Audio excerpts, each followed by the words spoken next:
right, cool. So we're joined by Landon Khau, who's a chiropractor who's out in Denver now, right? Yes, Yeah, out in Denver, spending a lot of time in Boulder as well. nice, nice. And then we're joined by Forrest Wilson.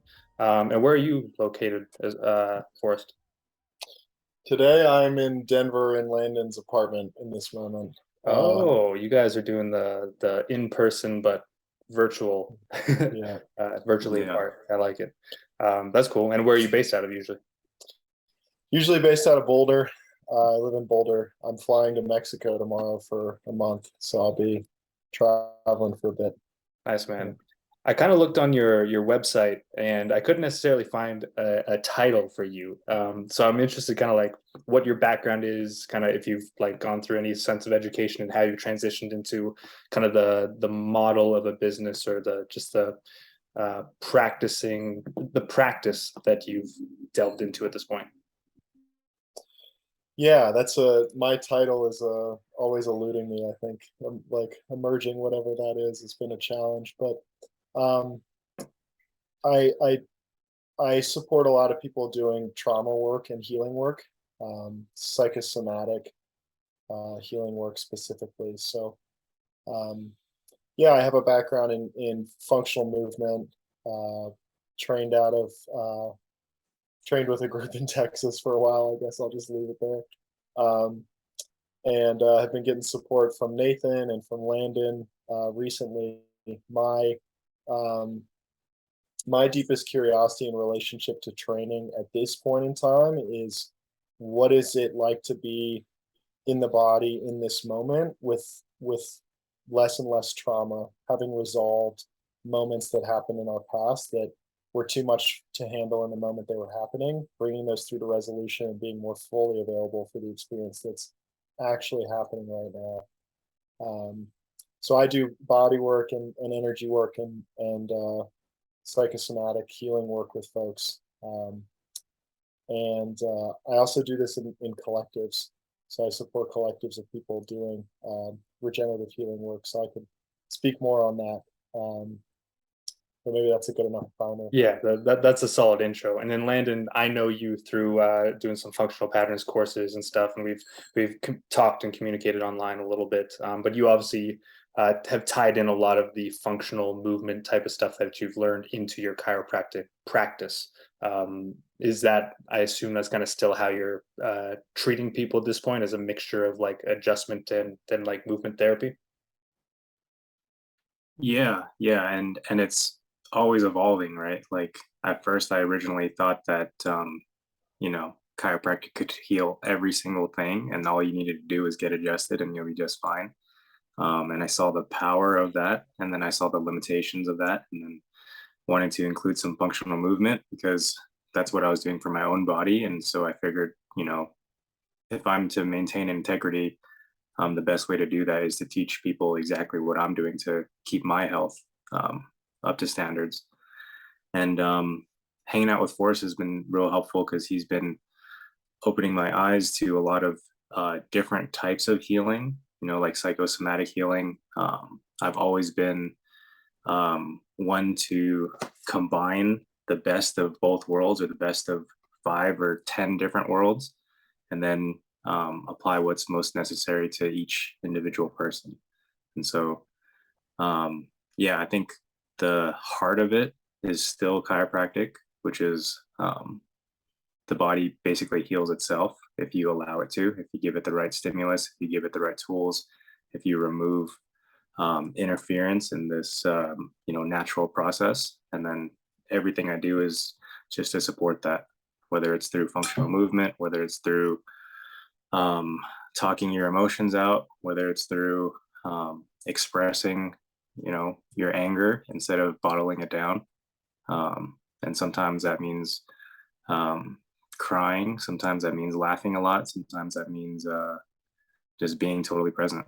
And whatever that means, that's what I'm about. Would you guys, and maybe this is a good question for Forrest, just to dive a little bit deeper into what you do as well. How would you define like psychosomatic healing? Because that's not like maybe a super common phrase people would be familiar with. Obviously, like psychic healing or just like psychological healing people might understand, but how does the somatic aspect interface with that? Yeah. So what I've found is we store a lot of stories and also energy in our body. So I define trauma as when we have an experience that's too much for us to handle in the moment that it's happening. And so there's residual, or there's residue, there's leftover experience. And actually the experience is still happening in a way, somewhere in our psyche, somewhere in the fabric of our being. There's a moment that's still occurring that hasn't been completed, and this manifests in our in our psyche, and it also manifests in our body. Um, so we can heal the body through the mind, we can heal the mind through the body, and I've always been fascinated by this um, mind body connection. So technically, you would say neuropsychosomatics, brain, psyche, body. Um, but what happens is we're born into the world, and we're kind of like a blank slate, and then we take on all the conditioning from our parents, from our churches, from our schools, from our institutions, and we become driven by fear, need, desire, and we lose touch with the just innate joy of being. Um, and so there's a process as we mature of letting go of everything that's not the truth of who we are, letting go of everything we took on. The psychological term is introjected in our earlier years, the cultural stories, the psychic energy that isn't ours, things like shame, guilt, stories that weren't innate to our own consciousness, to our own being, that we got from somewhere else, releasing those and really stepping into our fullness, the truth of who we are, the fullest expression in our body and in our being. And so what I find is that when we have this energy stored in the body, there's a really big process of letting go, and we're doing all this release work. And the myelin sheath in our brain, the neurological patterns, the thought lines, the stories, the ego constructs that we create, sourced from this energy that aren't ours, come up and out with the energy and the stories as we release them as well. So we actually let go of entire worldviews and ways of orienting with reality and other people, and open up to an entirely new relationship with our experience. So Nathan, you would say that what we're trying to do with MovMed is pretty much along those same lines, right? And we obviously blend, as like Landon has and as Forrest has probably experienced as well, a form of like movement along with this letting go process, or a form of almost like growth or expansion, right? So as you clear out some of this stuff, there's kind of room for more space, and that's something that we try to instill in a lot of our clients, is just feeling more space in the body. I was just laying like in my backyard on the grass and just like on my stomach, which used to be an uncomfortable position for me. And I was just kind of like marveling at like how just balloon like my abdomen and my rib cage felt as I was laying on my stomach, compared to what it used to feel like, where it was just like this constricted like cavity between my belly and my spine. So Nathan, you would say like that's essentially what we're doing, is kind of helping facilitate the letting go process through like physical stimulus to a degree. Yeah, I think that it's an entryway for people to start to understand why feelings are of value in their body, because the majority of people dealing in their feelings don't prescribe or necessarily associate a connectedness to that feeling. It's more in the moment, it's more spontaneous, and it doesn't associate to memories or coincidental experience that might suggest why they respond in that nature. And so a lot of people, in feeling their feelings, their more tangible in body expression of feeling, they start to understand that emotion is not something they have to or really can run away from. But that being said, I think we live in a society that really has a lot of immature adults raising children, and there's a poor descriptor or a poor environment to like define what a healthy, happy adult looks like. So a lot of people as children are learning not just for themselves, but in the place of what their parents would have taught them. And so I think that a lot of people are developing rudimentary social skills, and because they don't have an identity around those social skills, it's ego chattering. It changes their entire perspective and scope on life.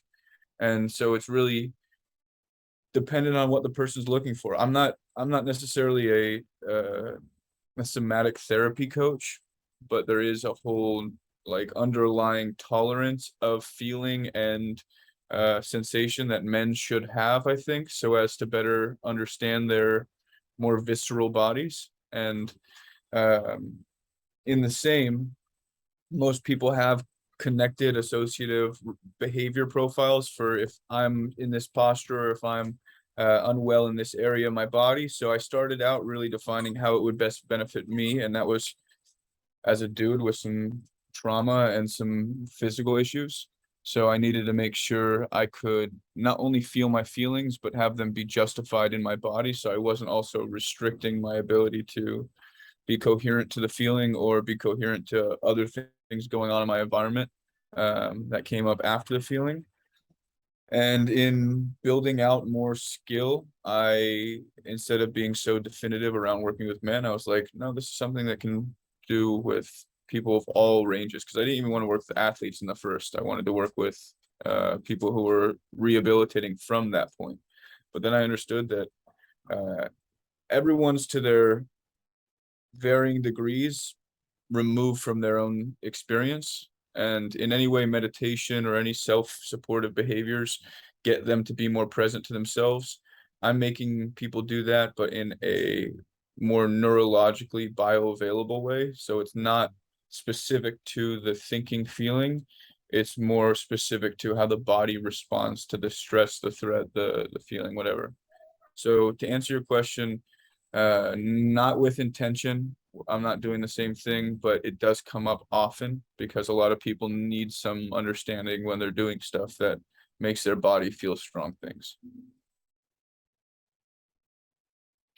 Yeah, that's interesting. Landon, so you mentioned that you've kind of transitioned probably more recently, kind of in working together with Forrest into delving into the emotional side of things.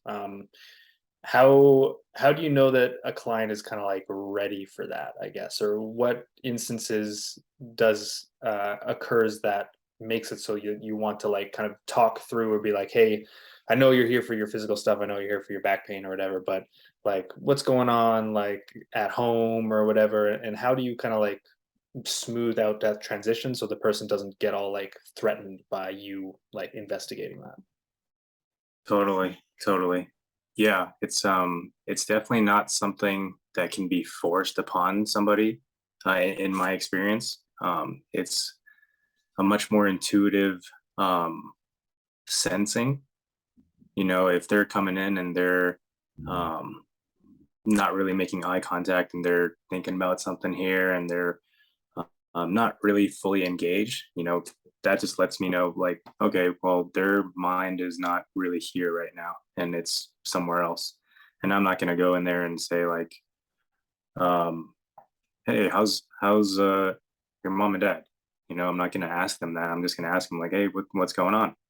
And so sometimes they'll tell me off the bat if they're feeling comfortable, if it's in, you know, a safe environment. And sometimes they'll still want to, you know, delay that or hide it away for a little bit.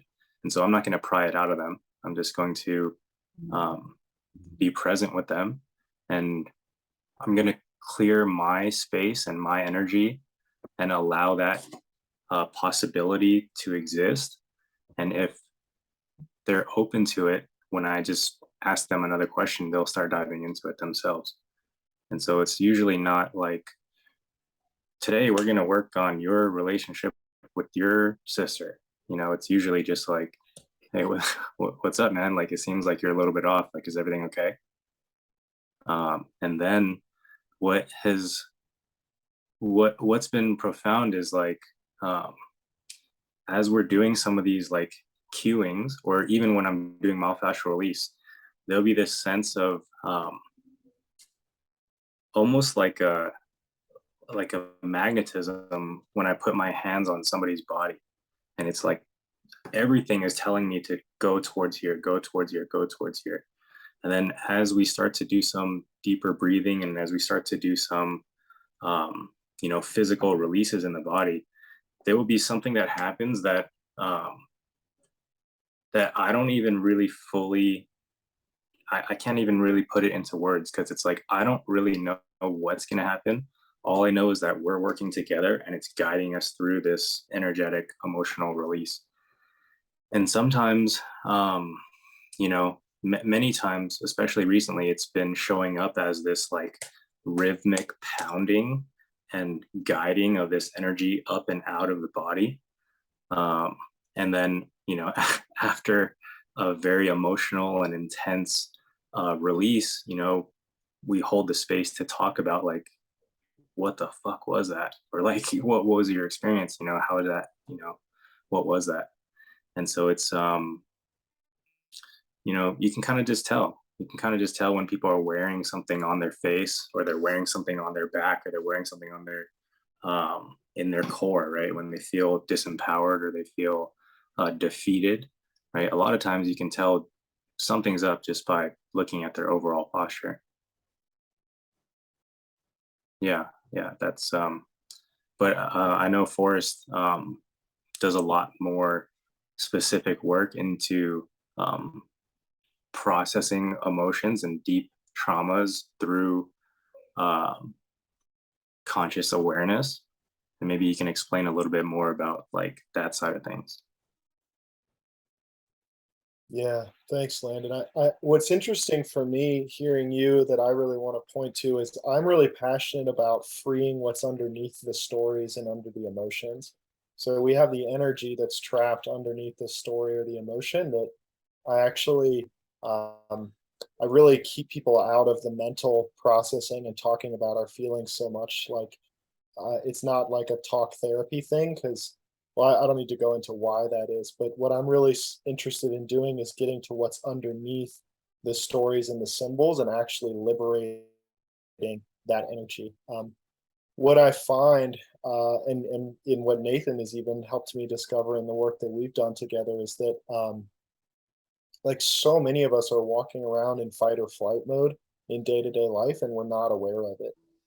We're walking around in this stressed out, like tunnel vision state, eyes darting all over the place, um, orientation with reality. And um, there's a, I'm feeling a lot of care as I say this, but there's like a lack of feeling of safety in our bodies. And I dream of a world where like every body feels safe. There's a very distinct difference. For example, if you go into your mind and ask yourself right here, right now, in this moment, am I safe? You can intellectually answer that question and say, yeah, I am. But it's completely different to actually let that in and to allow the feeling into the body. And it can be really challenging for a body that's been in fight, flight, or freeze, or flee, you know, all the different F's, for many years and even decades, to really let in the feeling of safety. And just speaking from my own experience, it's been really challenging because it's actually new territory for me. That's the difference. Is it's not just unlearning the fight or flight or trauma. It's actually, wait a minute, what is it like to orient with reality? Nathan said recently, you know, the new growth edge is how comfortable can we be, but as we're getting increasingly comfortable. Like that's actually uncomfortable for me to be comfortable. And so there's a fleshing out of what is my life experience and relationship with the world if I just feel fundamentally okay and safe and like I can uh, widen my vision, let in my periphery, relax into the moment, and let go. And in that, everything that we're carrying in our body that's in resistance to that is going to come up. Any parts in us that feel unsafe, any constrictions in the fabric of our being, any adhesions in our body, these are going to come up and start kind of screaming in a way and going like, wait a minute, blah, blah, blah, which isn't English, but anyway. Um, yeah, I'll just stop there. That feels like enough for now. How's that to hear? So I have a something I'm not sure how I'm going to phrase just yet. The thing that I've always had an apprehension about psychosomatics or therapy in general is uh, trying to objectify the aspect of recovering through feeling is oftentimes, especially with men, because for whatever reason, we're not really received super well if we take a strong stance, usually on an emotional topic. But what I experience most often is men try to make space or try to make careful the presentation of feeling or dealing with feeling. And more often than not, especially for dudes trying to recognize how they feel, because it's not something they know how to language as well as women usually, is usually it becomes embodied or intensified. And it goes one of two ways. They either get confident or they stick to that like intensified pattern, or they get small from feeling intense all the time and making other people feel whatever degrees of affect they have. And I think in the same light, using language that targets bland feeling instead of targeting the specific intensities, like your heart starts racing, you start a cold sweat, you start to lose your ability to reason or rationalize through the feeling, like the specificities of intensity. I always got frustrated with yoga language around this kind of stuff because for me, I've done a lot of therapy in my childhood. I've dealt with a lot of like talking through my issues, but some people just don't have an only uh, thinking body. There's some degree of intensity that needs to play out in a physical fashion so as not to allow for that person to, I don't know, fight themselves and fight the feeling. And it doesn't necessarily need to be vicious or aggressive, but when intense feelings come out, there does need to be a release or a degree of like physical outlet. And that's where I think muscle and like certain um, like male habits should be like focused around physicality so as to manage that. Because there's a lot of socialization that comes with doing something that's physically bonding. And the more physical bonding stuff we have, the less we're going to associate socializing to, I'm going to make you feel a certain way without doing anything. Because that's what it sounds like when I hear this talk. And it's usually to the effect of like, I'm going to take care of how you feel without any actions. I'm going to feel this way at you.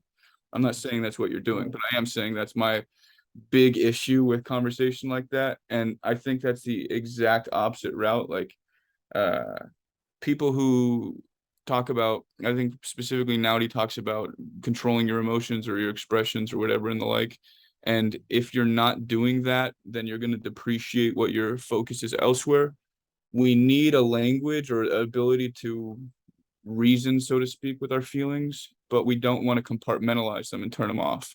We also don't want to compartmentalize our physical reaction to stuff. So if you feel like interbulating, there are degrees of intensity with which you need to come to terms with instead of trying to go the opposite direction, because it's not going to make sense to your nervous system or your memories or your thoughts or whatever, just to be like, all right, let's see what comes up for you. Honestly, if maybe if it was 2 years ago and someone were to like do some Reiki like stuff with me, but it was a dude and like trying to like, all right, we're gonna put some feeling energy on you, I would have gotten livid because I would have felt it, the whatever, but I would also have noticed that he's not realizing how uncomfortable this is making me and has no memory of this in his feeling. So I always have had to learn from like fairly intense dudes so that I could feel like I'm a little bit more understood. And I think that's something that a lot of men need to understand is like comfort in the turbulence, because you don't need to turbulate. Maybe that's not your natural proclivity, but you do need to understand how to be strong when other people are being like that, because reason does not come in rational settings, because you don't have to reason through things going the normal operation. You have to reason through people not being reasonable. So it's a skill set being able to either talk to it or talk through it instead of pandering to like yoga talk. So one way that it could be interpreted, say I'm a man and I'm thinking, okay, well, I just need to like go hit some shit really hard to deal with my emotions. And there's obviously some potential truth to that. But are there other ways that can like show up or be utilized without it having to be necessarily just like an angry, like as hard as I can Totally. production thing. Music and dance are those immediate things. Martial arts would be another one, or sports. And they are violent respective the intensity of inputs. And that's what I mean. Like if you're going to not be well trained with intensity, so sounds coming at you, you're feeling new things, you're experiencing a little bit of like, I want to perform here. So there's some motivation or adrenal response. If all that's happening at the same time, but you want to maintain a focus, how are you going to do that if you have some invested interest there, if you don't have a control on your physical, emotional bearing? And that's really what I think human beings, not just men, not just women, we look for the most rational creature in a time of lack of reason. So the person or creature that can manage themselves and allow for us to mirror ourselves off that individual. Because we're not going to look for the best answer. We're going to look for the calmest individual. We're going to look for the person that allows for us to be like, oh, okay, it's possible. I can chill out. I can chill out here. Because is that not what this whole fitness industry is? You see an example of some dude being like, all right, you can do it like this, and I'm going to show you how to confidently do it and make some language up about it. Then they do it over and over and over, and then people are like, I'm not even doing something I think is the best thing fitness wise. I'm accessing a part of my accessibility. I'm accessing a part of, oh, maybe I'll allow myself to do this because I'm doing this. Or maybe this is like a degree of letting go that a lot of men have never done. Rope flow, for example, is like the most letting go physical thing I have ever done. Because it's not doing anything for me relative like my direct immediate application, but I feel like it's nice to rhythm through it and process some of that sensation, and then afterwards I'm like, okay, I did something and I didn't have to hyper interpolate. It's not a warm up for me. It's like a cool down. It's like a chill, dude, relax. To me, that sounds a lot like what I've been calling kinesthetic processing, where it's like you're just allowing the I know that you have talked about the many different brains in the body, Nathan. You know, you say there's a brain obviously here, and I think you said in your stomach, in your hands, Sure. And what I've been finding really, really interesting, and I think it goes pretty parallel to what you're saying, is this idea that you don't need a whole bunch of words to describe or to process if you can just allow your body to do the processing and you can just be in it. You know, and sometimes like when Steph Curry hits a three, it's like, let's fucking go. Like he's in the moment. He's in the moment and he's feeling it. And then in other times, you know, when you know, if somebody shoves you on the basketball court, you're like, what, dude, I'm right here. Like what? I'm fucking right here. And Right. it's not, you know, it's not like you know, there is a sense of competitive threat, which is, you know, in the game of basketball. And it's not like I'm getting overly violent and overly stimulated to the point where I'm like, let's fucking throw down right now. But it's like, no, I'm meeting this threat here. You know, I'm willing to stand where I am right here. I'm willing to defend myself. I'm not going to attack you, but at the same time, like, let's fucking go, right? And so, is that similar to what you're saying? To a degree, I think that's more like so the rationale of being able to manage around, I mean, essentially when anyone's responding to something or reacting to something, they're reacting in a way that they're processing and most everyone else is not. The intensity of the vibe, so to speak, or like the rate of alteration. No, not alteration, altercation, excuse me. I was like, I know this word sounds weird when I'm saying it. The rate of altercation is going to determine like how frenetic people are, how intense people are.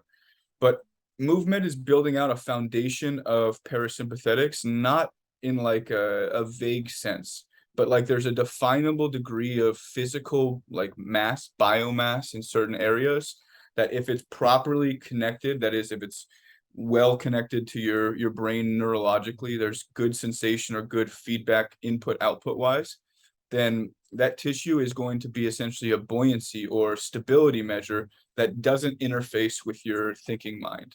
And the more you have a limbic response to things without having to process it in a contextualized or neocortex born way, you're going to be responding in the same way a dog responds, in the same way a kid responds. Before words, there is feeling. It is just the way our id brain, we call it like a reactive brain. It is so much more simple than that. It is our assessment brain. It's our, if you ever read Blink by Malcolm Gladwell, it's the brain that processes all the information that our newer brain starts to organize after the fact, or put language to after the fact. In old ancient practices, I'm not sure, I keep forgetting because there's so many different things that I've like come across in this respect, but there's a philosophy of body intelligence, and it's not kinesthetic awareness is essentially what it is, because we do process, and that's how babies are the most effectively taught, having some degree of kinesthetic process and environment wherein they can all kinds of resourcing, like textures, colors, whatever. We build out the ability through, we kind of call it meditation, but meditation is a simplified form. It's a removal from all the busyness. I'd rather have there be a full commitment to the busyness with retaining a central focus, or a selfish orientation. The more self-orientated someone can be, the less they have to focus on what's going on in their head. So it does require a degree of defining a healthful selfishness, one that allows for you to be of self, from self, but not necessarily all about self. And if you can determine your behavior from those environments, you can start to perceive how other people are responding to you, as opposed to responding to people in the way you reacted to how you thought they responded to you. So starting to become less poked and prodded by the environment, and more aware that your feeling in your brain and body are disassociated, or at a disalignment more often than not, to appeal to what people are expecting of you, less so what you're experiencing of yourself. So maybe they don't want to see a bitter face. Maybe they don't want to hear anger. I definitely didn't grow up caring about that. So I have some antisocial behaviors that I grew out of, as opposed to growing into social behaviors. So I didn't have like I need to work on this. It was I had a defensive mechanism that worked for me, or at least gave me some confidence when I wasn't socially secure. And then I worked into making those things not make me feel bad when I was doing them. And so I built out security, less than being reactive, more than being, I'm going to make some boundaries or create some space when I'm having a conversation or an interaction. I'm going to let you know what I expect, because I have these things I'd like for myself. And then whatever you're willing to provide is what I'm going to observe and then create my reaction to. Instead of being like, it all needs to go me being comfortable the entire time without me figuring out why it is I was uncomfortable in the first place. Nathan, hearing you, I think one of the things I've been doing recently is distinguishing between feelings and sensations, because the thing we're trying to get to is actually, can we just have the sensations and be in contact with them as they are, without the story and judgment top down put on top of it. Yeah. And so it's like, how much of my experience can I let in without interfacing, and most of the time protecting myself from my experience through thought, which can be in the form of emotion. And so pulling all that up and out, how much can we interface with sensation without the story? Totally. Yeah, if you have difficulty registering sensation, there's probably some processing there. And if you think about a more tangible framework of the story we tell ourselves, you were talking about earlier that we all have a degree of trauma underlying in our nervous system. I don't remember which, it's an Indian religion. I'm not sure which one. I think it is Hinduism, but I'm not going to say exactly. Subskara, the scars underneath the surface of our skin. They are the associative, like, nervous traumas that you walk around with that maybe no one can see, but you feel all the time, and they're more tangible to you than if you had something on your skin. That's the orientation I think is most prevalent in, if you have a ton of samskara, it's going to start to show in your most feelings, subconscious presentation, your fascia or your thinking suit. And so if you, for me, I wore it on my face. I was like either very serious or very intense in my face. And it would translate as like intimidating or some degree of whatever. But I got super comfortable not making other people comfortable without knowing about it. And then when I started to really organize, I want to improve on this, then I was like, I don't like making people uncomfortable.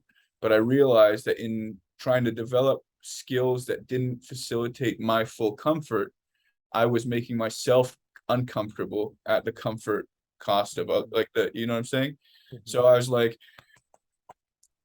and I figured it out that I don't have to pander to other people. I can just be my own self and work around my mistakes. And you know what I'm saying? Like guys have to, I think more specifically, guys have to figure out how to take up space without blaming themselves for it, and then doing a good enough job of caring about how they take up space without exhibiting less of themselves or less authentic behaviors as a byproduct. And I think that's like strong leadership or strong what we call alpha male practice now. But I think genuinely there are a lot of feminized or like not very mature men. And when I say feminized, I would say they pick up qualities that are more gentle or passive, less physically assertive. And in a male body, it just doesn't cognify oftentimes because we are reactive, we are id based, instinctual. So our limbic system is still responding to, are you a safe creature I can find myself protected by? Are you someone that I need to protect myself from? So on and so forth. And those are the first things we put of consequence. Like you'll, yeah, I was going to go on a tangent. Don't need to. Had some coffee late in the day, guys. I want to riff on that, but I'm curious what's happening for you, Ben. There's just a lot to take in. Yeah, I felt that recently, the idea of like understanding how I'm taking up space in a room and the different like contexts that can come up with that, like how I'm walking on the street, or how I'm standing in the lineup at the grocery store. I've noticed for myself that there is a tendency to hold my hips pulled away from the world a little bit, and as a compensation pattern my chest would like to fill that space. And you know, that's a common, you know, biomechanical postural dysfunction, where your hips are tilted this way or whatever, and you can just kind of force them back into place to get them stacked or whatever. But it's a very different feeling when you kind of bring your center a little bit forward and then just like hang and kind of relax back off of your like midline essentially. It's a powerful feeling, and it's like I don't know, it just like it makes me feel the whole bowl of my hips when I do it. And you know, there's I'm sure a lot of unraveling for me to do with my pelvic bowl and that whole area. And I know that's something you mentioned in your talk with Nathan that I wanted to touch on too, Forrest, was the idea of like stuffing sensation down a little bit. And I think you mentioned like below your hips or whatever. I feel like I kind of resonated with that. And that like it's almost difficult to find a easy flow like through that like vertical line. It tends to want to kind of, there's like a separation between like my solar plexus area and that like more root chakra. That bridge is forming out. It's definitely getting much better. Is that kind of similar to what you were talking about with that? Totally. Yeah, absolutely. I mean, I stuffed so much down. I didn't even know this had happened, but I stuffed so much down over the course of my life that at some point I basically couldn't even feel my legs anymore. Like, I mean, if you dropped an elbow into me doing body work, I would certainly feel that. But I had, and this is where the really an understanding of trauma is so important. But I had experiences where I had a shock. I had a shock experience, and I didn't process it in the moment that it was happening, and so it was still happening in my legs. And through consciously bringing my attention back into that experience, like what happens is for a lot of us, this is psychosomatics, right? So we have an experience. Let's say for me, my experience was I accidentally shot a gun when I was an early teenager. I didn't hurt anybody or anything, but I accidentally shot it, and it was shocking for me. And when I did it, I was reprimanded right in the moment that it happened. So I had this big shock wave go through my system, and then I had this total shutdown of my experience because it was like I shouldn't have done that, and I locked all that down into my body. And then I didn't have enough capacity at the time to process this. So what we do in our psyche is we wall that whole experience off in the shadow, in the unconscious, in the back bedroom of our mind. And we have this experience that's still happening in the body with a memory that's in the mind that we're not allowing ourselves access to.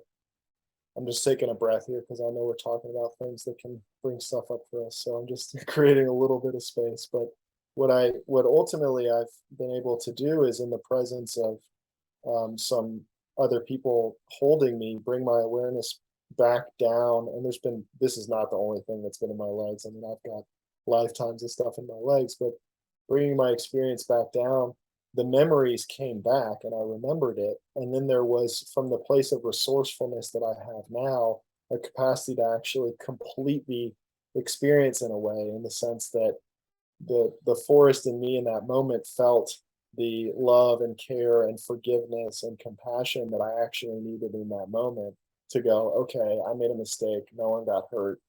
This is okay. I'm not going to do this again. I've lived and learned. I can move on. But I wasn't there up until that moment. I was still in, holy shit, I shot a gun. I could have killed somebody and I'm getting screamed at. That was the state that I was in, as opposed to actually having it complete. And then as it completes, there's actually, that whole experience kind of dissolves and falls back into formless. And so it's not happening in the body anymore. It's not happening in the psyche anymore. It's not happening in being anymore. And now I can feel my legs, right? Woohoo! Celebration. And I can actually receive sensations in the moment that are not through a lens of that unprocessed experience that was still happening in me. So now that that's dissolved, I can receive an experience, but it's not coming through my past in a way. It's just coming through more purely and in a way that I can actually cohesively interface with it. So that, yeah. So, Have you shot a gun since? yes. What was that like for you? Great. I had a great time. Yeah. But it's interesting, that wasn't triggering for me, but I heard, like, having someone say that there was a shooting in an area I was in was really triggering for me. So it's not necessarily that me having a gun in my hands and shooting was a trigger, but and I know we're using the word trigger, but I don't mean it in this way, in the sense of the gun. I mean in the sense that it was instigatory. But there are things that were triggering, and I can't even fathom how many times something happened that triggered a feeling of me not being safe, especially in a scenario where I'm in a power to, like, hurt somebody. That's oftentimes when I felt most unsafe. I mean, here I was with a gun and shot it and could have really hurt somebody, but situations where I felt, I mean, I'm 6'4", like a bigger guy, in scenarios where there could have been a physical altercation. That's sometimes when I felt the most scared, is like, if this gets physical, I might really hurt somebody, kind of thing. So anyway, that's been dissolving in me and not Good. my experience anymore. Yeah, good. Because that shit sucks. Yeah, being scared of your own power is the worst. Yeah, I mean, it literally restricts your output. That's why so many people are so seeking, so desperate to have the right answers, because truthfully, and this is where the psychosomatic is the key point, or the cornerstone. If someone doesn't recognize why they do things, they have no reason to do the thing. And why is the most limbic question. It's the question that provokes feeling more than any of the other questions. What, how, when are not feeling questions. Why is provocative. And if you either avoid the answer or avoid the question, there's some whatever there.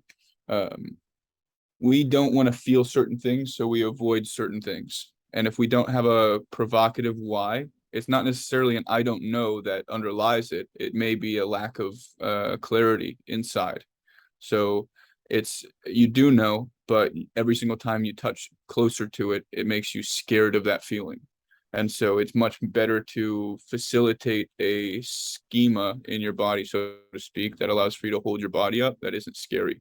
And that's truthfully how a lot of people hold themselves. And growth state in a mitochondrial level will be something you start to see more volume with. You'll see a tangible degree of, like, your cells literally expand.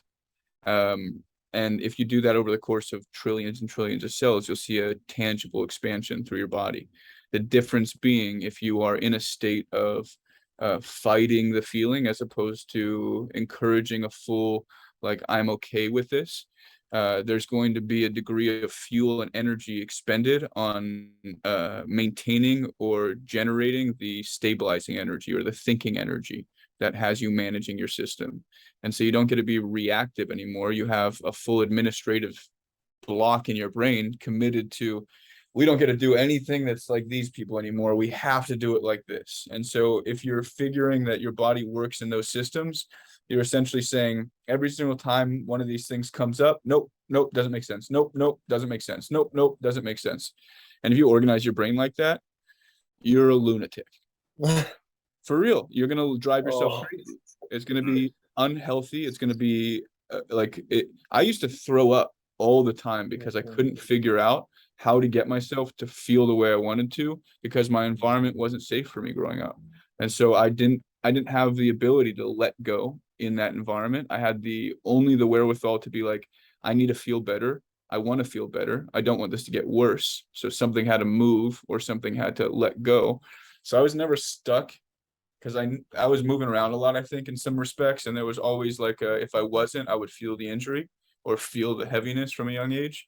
So there was a degree of, I knew a strengthening recourse that didn't involve my brain that I could go to that would give me an outlet. And if people learn how to be physical well, it doesn't matter what it is. If you're playing frisbee, if you're painting, if you're yodeling, if you're whittling wood, it doesn't matter. If you do it well in a way that you feel like the picture you had in your brain reflects the sensory presentation of the effort, awesome. You're going to feel really happily. You're going to feel really rewarded, and you'll be tremendously therapized. Work on just getting good at nothing, and you'll find that you're good at everything because you don't judge yourself for all the bullshit in the background.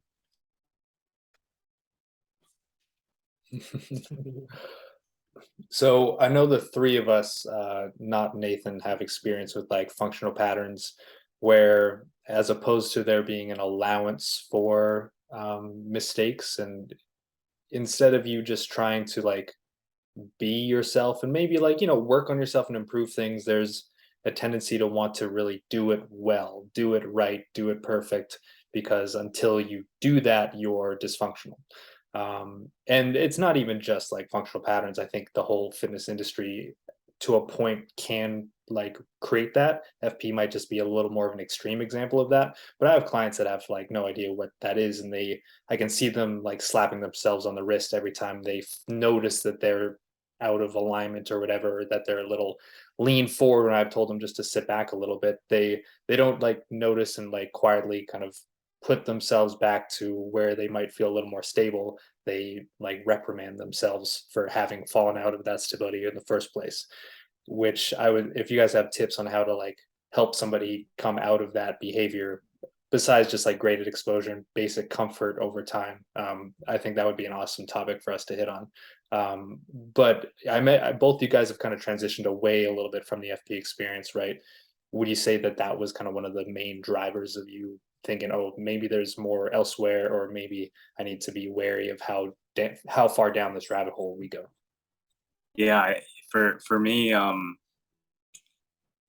yeah, in one sense, I was really grateful to FP for, I guess, exposure into a new paradigm of fitness and health, right? And then as I started getting more invested into them and spending more time there, and really diving deeper and deeper, um, that was one of the pillars that I just could not align with. Like I could overlook a lot of um, you know, the marketing and the way that some of their um, higher ups talk. Like I have the ability to separate those two and listen to what they're saying. And so because I was able to do that, I was able to dive a little bit deeper and actually like harvest the fruits. But then to go to the even deeper levels of FP, you really had to buy into that. And I was just like, man, even if I wanted to, I just can't. Like my body just rejects that, and I just cannot do that. And I don't want to do that. And so I started, you know, splitting ways and going a different path. Yeah. Um, I echo Landon's appreciation for FP. I've never met Nowdy in person, but I have a lot of appreciation for what I've learned from him and all the. I mean, I'm fortunate to have a lot of really amazing friends who are FP practitioners that I've learned a lot from. So I feel really grateful, and I just, my body did not thrive doing FP. Like, that's just the most simple way to say it. My experience of FP is taking in more stress inputs through the prefrontal cortex, right? Most cues are through language. So trying to cue the body how to move through words was so confusing for me. And at the same time, I see this, to take this to another concept, for example, in leadership, right? I work with a lot of leaders, startup founders, executives of companies. There's always been this, we need to get better, we need to 10x growth mindset, like, be the best version of myself. And what's happening is we're discovering that like, there's a really big posturing, right? It's funny, the word, we posture ourselves as this person who is bigger and better and more amazing. And what we're seeing right now is a big shift to people actually shifting to being all of who we are. Like, the word is wholeness. And so in that, there's really a welcoming of all the aspects of ourselves, right? Because you see somebody who does all the and gets into a position that's functionally appropriate. But then as soon as that person receives a stress input of like a call from their girlfriend or their bank account that's not helpful, the whole system crashes, right? And you're actually in this is psychosomatic. Psychologically, you're in a different ego construct. Because one thing we still haven't caught up to in modernity yet is actually every human being is a collective. We have all these different personalities. And so, yeah, I'm in my FP body. I'm super confident. I move like a gangster. And then all of a sudden I feel shame and I crash into like, oh, mommy, help me. Like, and my T-spine's in a inflection and I want to curl up into a ball because I've crashed down into a 1-year-old. And so the challenge is, what we need to do is, you wouldn't take a 1-year-old and you wouldn't start putting them through hip chambers. That's not what you would do. You would hold a 1-year-old with care and love and give it attention and be really like, you would care for it in a completely different way. And so my orientation has been, what body are we in? Because every ego construct is tied to a body. So which body are we in? What's the age of that body? And how does this body want to care? And sometimes that's going to be doing through ripping through an amazing exercise, because that's the place we're in. But sometimes we need soft touch. Sometimes we just need a hand on the body while we feel our energy freeing itself. So I say all this because it's like, I personally need, and my clients have needed, more robustness and more capacity. And there's a bottom upness that I tend to favor towards, of, again, having the experience, receiving the experience fully without top down meaning making, and allowing the experience to, like, really what's happening is things are happening all the time and we make stories up about them afterwards. So if we try and lead with the head first, it's really janky. I mean, it's totally inefficient. So Head over foot. Yeah. head over foot. Yeah, But yeah, so that's for me, there's been a big shift to listening to the body, actually befriending the body. What is the body inviting me to notice right now? Like, the other thing Landon and I talk about all the time is working the question of, what if the body, I mean, healing is happening all the time, right? If you have a cut in your hand, body walls off the cut, rallies the immune system, heals it. It looks like it never happens most of the time. So how do we tap deeper into healing that's already happening, and see how does it want to flow through the body and the psyche in a way that creates more freedom and robustness and aliveness and vitality and just joy for being alive? And for me, it's treating, like, think about the names we use as like a movement mechanic.